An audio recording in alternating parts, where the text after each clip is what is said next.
Setting a stop loss in the Moomoo app is a straightforward process that can help you manage your investments. First, open the Moomoo app on your mobile device or tablet.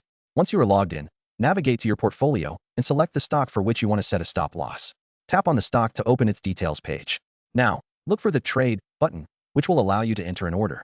From the trade options, select Sell, and then choose Stop Loss.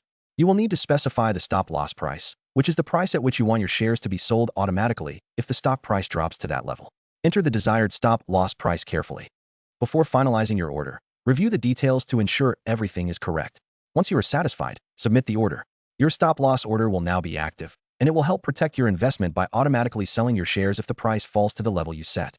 To monitor your stop loss order, you can return to your portfolio at any time. If you decide to change or cancel your stop loss order, simply select the stock again and adjust the order from the same trading interface. This feature in the Moomoo app is essential for managing risk effectively in a fluctuating market.